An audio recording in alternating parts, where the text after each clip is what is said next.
युधिष्ठिर 12 महीने के सभी एकादशियों का व्रत रखकर उसकी कथा को भगवान श्री कृष्ण के मुख से सुनते थे। एक बार युधिष्ठिर ने भगवान श्री कृष्ण से कहा कि हे प्रभु, आप हमें मार्गशीर्ष मास के एकादशी के बारे में बताएं कि इस एकादशी का क्या नाम है और इसकी कथा क्या है। तब भगवान श्री कृष्ण ने कहा कि हे युधिष्ठिर, मार्गशीर्ष मास के शुक्ल पक्ष की एकादशी को मोक्षदा एकादशी के नाम से जाना जाता है। मैं इसकी कथा तुम्हें सुनाता हूँ, तुम ध्यान पूर्वक सुनो। नमस्कार, मैं प्रतिमा पांडे। हमारे व्रत और त्योहार में आपका बहुत बहुत स्वागत है। आज हम आप सभी को मोक्षदा एकादशी व्रत की कथा सुनाएंगे, जिसको सुनने से आपको पुण्य फलों की प्राप्ति होगी तथा एकादशी व्रत भी पूर्ण माना जाता है। जो लोग व्रत नहीं भी कर रहे हैं वो भी इस कथा को अवश्य सुने, उन्हें पुण्य फलों की प्राप्ति होगी। तो कथा इस प्रकार है। प्राचीन समय में चंपक राज्य में बैखानस नाम के राजा राज्य करते थे।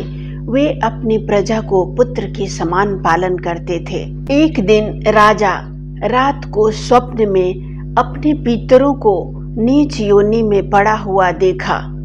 अपने पितरों की इस अवस्था को देखकर राजा को बड़ा दुख हुआ और उन्होंने अपने नगर के सभी विद्वान ब्राह्मणों को बुलाया और अपने स्वप्न की जानकारी दी।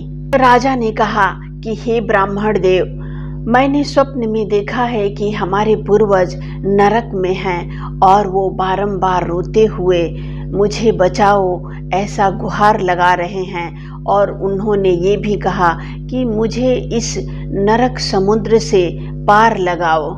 अपने पितरों को इस अवस्था में देखकर मुझे चैन नहीं मिल रहा है। मैं क्या करूं, कहां जाऊं? आप लोग ही कोई एक ऐसा उपाय बताइए जिससे हमारे पूर्वजों को नरक से छुटकारा मिले। ब्राह्मण बोले कि हे राजन, आपके राज्य से निकट ही पर्वत मुनि का आश्रम है।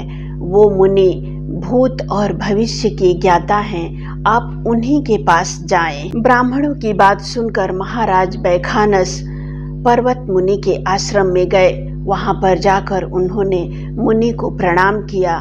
मुनि ने राजा का सकुशल पूछा कि आपका राज्य कैसा है।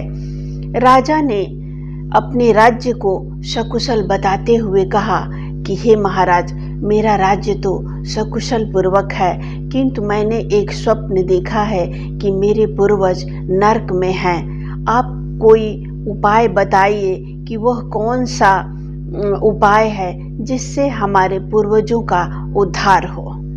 राजा की बात सुनकर मुनि ने अपनी आंखें बंद कर थोड़ा ध्यान किया। उसके बाद पर्वत मुनि ने कहा कि हे राजन, मोक्षदा एकादशी का व्रत आप सभी लोग करें और उसके पुण्य को अपने पूर्वजों को समर्पित करें। उस व्रत के पुण्य प्रताप से आपके पितरों का नरक से उद्धार हो जाएगा। मुनि की बातें सुनकर राजा अपने नगर को वापस लौट आए और जब मार्गशीर्ष मास के शुक्ल पक्ष की मोक्षदा एकादशी आई तो अपने परिवार के साथ मोक्षदा एकादशी का व्रत रखकर उसके पुण्य को अपने पितरों को समर्पित किए। पुण्य देते ही कुछ ही देर के बाद आकाश से फूलों की वर्षा हुई और सभी पितृ आशीर्वाद देते हुए वो मोक्ष को प्राप्त हुए।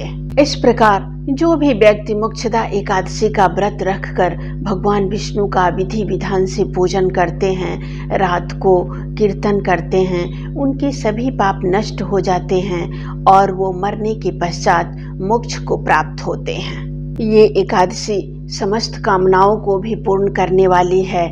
इसका व्रत कर जो भी इसके महात्म को सुनता है या पढ़ता है, उसे वाजपेय यज्ञ के बराबर पुण्य फलों की प्राप्ति होती है। भगवान विष्णु आप सभी की मनोकामना को पूर्ण करे। इसी कामना के साथ अगले वीडियो में हम फिर एक नई जानकारी के साथ उपस्थित होंगे। नमस्कार।